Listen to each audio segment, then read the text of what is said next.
So this is a soundbite of a normal crying baby.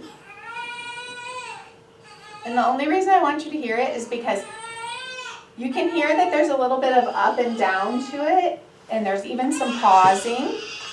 I mean, they're pretty upset, but it's not constant as in they're not taking a breath. So that's pretty normal. That doesn't mean it's not frustrating, but it's normal. Why do babies cry? Well, first of all, it's the only way they have to tell you they need something. Probably the number one thing to do is to see if they're hungry. Babies don't eat on a certain time clock. Some days they have hungry days. Some days I have hungry days. Sometimes they're cold. Sometimes the kind of rule of thumb is that, put them in one more layer than you're wearing. But sometimes they're just cold. I remember a babysitter of ours used to put socks on the baby before she put him in the sleeper because she was always sure that their feet were going to get cold. A wet or poopy diaper, some babies have zero tolerance for this. And so changing the diaper is a quick and easy fix. Bored and lonely really doesn't come into play until you have an older infant. So don't automatically think that your 6-week-old baby is bored or lonely. That doesn't mean you can't play some music for them or provide some comfort for them, but primarily bored and lonely comes in when they're a little bit more attached, when they're around 4 to 6 months. And the way you can tell is if you walk in the room where they're sleeping and they quit crying immediately, then they're like, oh, she is still here, thank goodness. You can't spoil a baby under 4 months of age. Really, I'm not sure you can spoil a baby until they're much older. So holding them when they cry is not a way of spoiling a baby. The truth is, less than 5% of babies cry because they have a medical problem. And that's frustrating because you think, no baby can cry this much that doesn't have something wrong with it. But we will talk about when you should call the doctor. But painful or uncomfortable still exists. Things like if they just had their first set of shots, that's painful. You pull the little pants off of their legs and where it's bumping the side of their legs, it hurts. And sometimes they're crying because something is hurting them. So when is crying not okay? When do I want you to call 911 right away? First of all, if your baby's not normal, babies should not be blue anywhere, on their fingertips, around their mouth. If they're not breathing or barely breathing, that's a problem.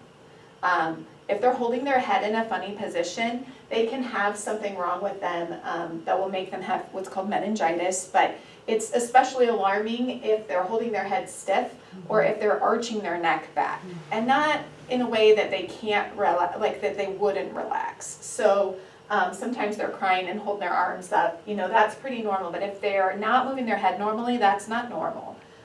If they're unconscious and you cannot wake them up, you've taken their clothes off, tickled their feet, tried everything. If you can't wake them up, that's a medical emergency. If they're crying and they won't stop at all, like you heard in that clip that the baby kind of had a cadence to their crying and even stopped for a couple seconds. If they're doing that, that's normal. If they're crying, that's high-pitched, ear-piercing, won't stop crying, then that's a medical emergency. They don't have another way to say something is really hurting. If an infant has a fever, that's an emergency. Like come to the ER, which seems kind of funny if you have other children, like 'tis the season when they get a cold and a fever. But in an infant, that is a big deal. The other thing is that you take care of them all the time. And if you think something's not right, I'm a nurse. If you bring me your baby and say something isn't right, I'm going to believe you. Like, I'm not going to write off what you say. You take care of this baby every day, not me. So if you think something's not right, you take that baby to the doctor. So what about some safe soothing? Well, you can see some of these are kind of soothing holds. The top one's not super effective yet, but sometimes that works for some babies. They like to be kind of in the crook of your elbow. They can still see out. You can see the baby below there, she's kind of got her arm across. Sometimes they like to be able to see, and as you're walking around, they get a little bit of change of scenery. Some people do baby wearing, and this is an example of safe baby wearing. The baby's head is right on the chest because they're used to hearing your heartbeat, so they like to hear your heartbeat still. And the wrap itself is keeping the baby's airway open, so their face is open so they can still breathe. Mom's close enough, they say if you're close enough to kiss their head, you've got the baby in the right position. You can try things like a pacifier. People sometimes feel strongly about pacifiers. I'm a believer, but other people don't want the baby to have a pacifier, and sometimes are worried, especially in the beginning, about some nipple confusion if you're trying to breastfeed. So you do what works for you. Skin to skin is actually a super good technique, and sometimes if you're really kind of at your wit's end, just like strip the baby down, take off your shirt, put the baby across you, put a blanket across both of you. It's actually been shown that like babies sleep longer, they sleep sounder, and sometimes it'll just break that kind of sort of feeling of just incessant crying. They're like, oh my goodness, they kind of melt into you. Swaddling is an excellent technique for little babies as long as they can't roll over. Some people use gentle massage. You know, if that's something like they'll massage the tummy gently, the arms and legs, it's worth a try. So this is a couple different swaddling techniques. The bottom one in the blue is something you may get from the hospital or here from the Hope Clinic. This is called a sleep sack. They're lovely because sometimes we moms are too tired to swaddle a baby and they keep busting out of it as soon as you get them in it. They come in a couple different sizes. And you can unzip them so that you can get to the diaper and put them right back in it. And then this is a video on kind of the classic how to swaddle a baby like they do in the hospital.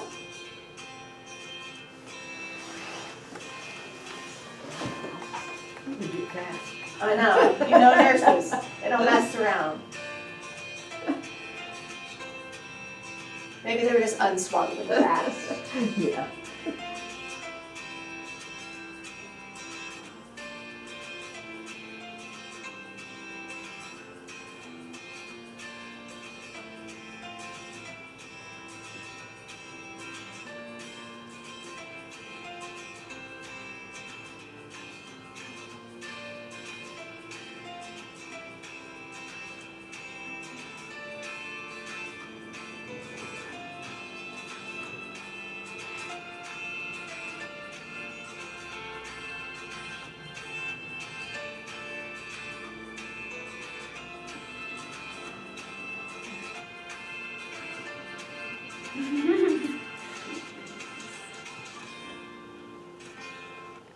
So you have a baby by you, and you're welcome to give that a try. The good thing is that How to Swaddle a Baby is on YouTube. So if you are ever frustrated, can't remember, nurses make it look super easy, especially labor and delivery nurses. I think they could do it blindfolded in the dark. But it's not super difficult, but if you're swaddling with a traditional receiving blanket, a lot of times people will start with folding the top over so that you kind of have that triangle underneath their head. There's no right or wrong way to swaddle a baby. I promise nobody will come grade you. If your baby stays in it and it makes them happy and it makes you happy, then there's no wrong way to do it. You just want to be sure the baby isn't old enough to roll over when you do it. I'll let you. Oh yeah. Sorry, that projected it a little bit off the. And sometimes, you know, yeah. Do that first. Yeah, You do the bottom first. you can do the bottom last. Some people will bring the bottom up at the end, and some people will tuck it. She did the bottom underneath, which you can do too.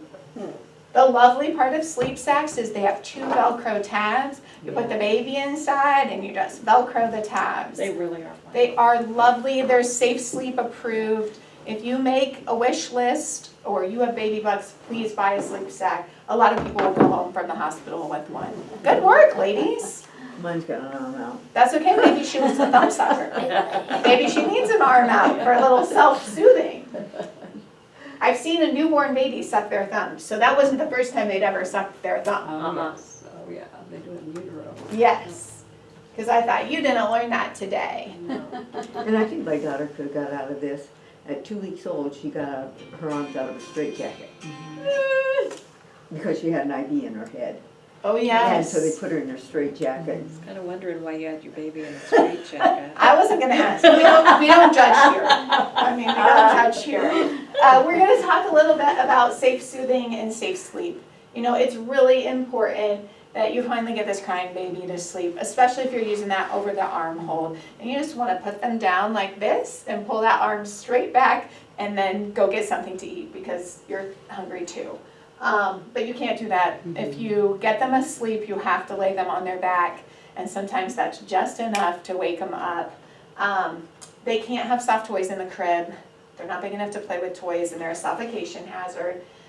This is a hard one for parents, no sleeping in a swing or a bouncy seat, especially a bouncy seat off the floor where your other children can't bother the baby. Because now you've got the baby strapped into a bouncy seat, which is in a safe sleep position, and you have them on an elevated surface. So if somebody bumps that baby, you know, they're gonna fall head first with a bouncy seat attached to their back. No leaving a baby to sleep in an infant car seat, which is a super hard one because they're so comfortable. You took them on a car ride, they finally stop crying, and you're like, oh, when we get in the house, I'm gonna have to unbuckle it and take it out. But you know, their head position, car seats are designed to save infants in a car accident. That's why they're rear facing. They take out the motion because babies have big heads, and it takes out the motion of their big head. The problem is it tucks their chin a little too much. So they're safe to sleep in the car in them, even on long car rides, but it's not safe to let them sleep in there all night, or even for long naps. Once you get where you're going, you have to take them out. You don't want to lay a baby on a pillow or a soft mattress. They recalled just a couple years ago this great big baby napper. You know, it was this new rage, and they were like $200. It was basically a giant beanbag chair, and it suffocated children. And it had like a little strap where you could like click them in. I mean, it looked adorable. Like I would take a nap in that all day. Unfortunately, they recalled them all because infants were suffocating in them. No cooking while baby wearing. This was one I had to remember because I had one that loved the front pack, and I had 3 other children, and so I was like, well, I'm just gonna get all this stuff done. And you know, like they don't know to keep their arms in there while you're cooking or leaning over, and he was so content in there that I did nearly everything I needed to do, including brushing my own teeth. But you know, that's not as dangerous as something like cooking, so you do have to keep that in mind. Coping with crying. So this is the advice that honestly is what I want you to take away from this. You know, you've had all you can take. Like this baby is crying 5 hours a day, 7 days a week. That's 35 hours a week. That's a part-time job. Dealing with a crying infant is a part-time job. And you also have other things in your life that you're doing. So what do you do when you're like, all right, I know I've had all I can handle. If this baby keeps crying, you just put the baby down on a firm, stable surface. That can be the place they sleep, a pack and play, a crib. If it's safe, put them on the floor. I mean, there's not a thing wrong. You know, do not leave infants unsupervised with dogs. You know, toddlers under the age of 2 are the most likely to be bit by a dog. So it's not fair to the dog, it's not fair to the baby. Don't leave them, but if you want to lay them on the floor and step out, if you want to lay them, I've laid my baby on the bathroom floor while I took a shower. You know, as long as they don't have access to anything, they can't roll around, that's a perfectly fine thing to do. You can walk away for a little while. It's really okay. My own son cried a whole bunch, and I once just laid him down on the bathroom rug. I took a shower. When I got out, he was crying in the same spot, but I had clean hair and we could start all over. You know, something small like that can really help you cope. It can really help you realize what you're going through is very difficult. And one thing you can do is to go do something you like to do. I have a friend who loves to clean. She put her baby down, go clean. I mean, I really wish I could be her. But if I have 10 minutes, cleaning is not what I'm going to do. I do, although, like to call a trusted friend, you know, call somebody. And, you know, unfortunately, not everybody has, you know, a living mother or a grandmother or an aunt. Call anybody and just be like, so I just need to talk to an adult. I need a break from a crying infant. You know, you can call your doctor. You can call a nurse line. You know, we're happy to help you. We're happy to talk through this with you. Don't come back until you're like, all right, I think I can take 2. You know, I had a little half time and now I'm ready for the next. And when you're calm enough, just come back. And I promise they'll still be fine. If you left them in a safe place.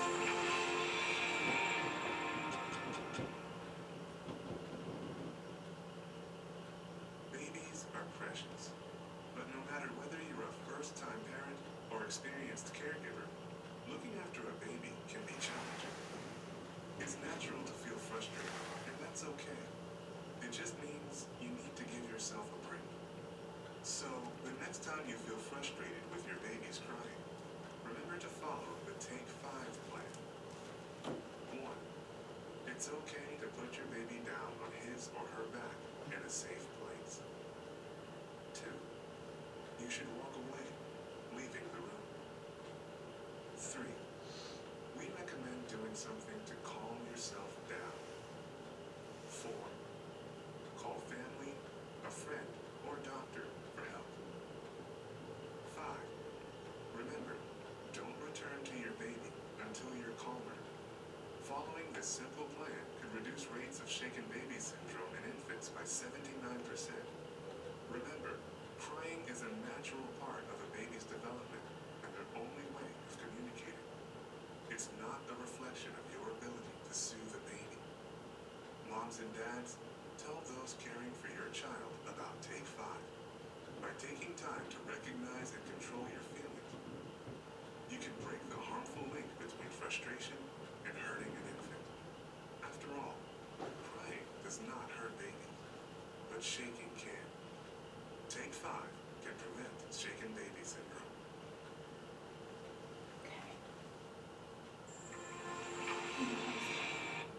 So that was just a little bit of a reminder of like how you can go do it. And keep in mind, I think one of the great take-home points from that is that just because your baby's crying is not a reflection of your parenting. I mean, babies cry. It's not because you're a bad mom. You've got what you need to get through this life stage, and I promise it gets less and less. They don't cry like this forever. But while you're going through it, it feels like forever.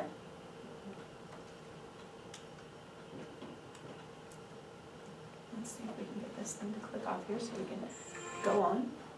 Okay, so this is just I forget this called a word cloud. Because sometimes you feel like screaming when your baby is screaming. Sometimes you feel like sobbing. And sometimes you feel like people are judging you. Maybe the person in the apartment next to you is like, you know, this baby cries at all hours and you wish you could just make them be quiet, especially if they're crying in the evening or at night. You feel like you're disrupting people in public, you know. I promise you're not. We were all babies once, we just don't remember it. You know, when I hear a crying baby in the store, I just walk by and tell the mom, you're doing a great job, because you are. You still have to go on and do the things you do. You have what you need to cope with this, and you can get the help you need, even if you just need to go take a few minutes. This is something called mindfulness, which sounds super fancy. It's not super fancy. They're all over YouTube. It's like 3 minutes of breathing in and out. Because what you're used to hearing all the time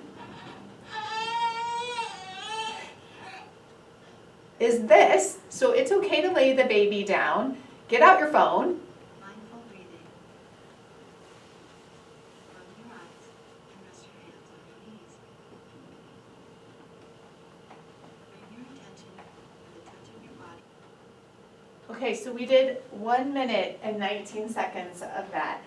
Just so you know, like a minute and 19 seconds might be just enough, because everyone needs a break from that constant crying.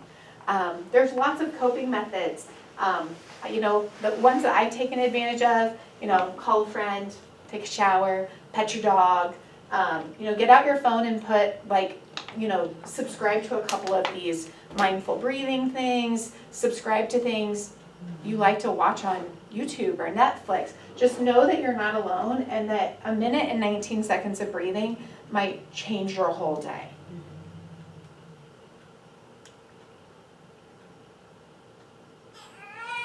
Because everyone needs a break from that. Notice your stomach and chest. Because just hearing this person's voice is sometimes better. So these are my references, and I want you guys to know that, you know, the Hope Clinic is here for you, that there are many people who would be happy to walk you through it. You're walking through something that many people have walked through before, but that doesn't mean that it's not difficult, because you've never done it before, and some babies just cry a lot. What you have to know is that you've got this, you have the skills you need, you have the tools in your toolkit to use them to get through this. So thank you very much.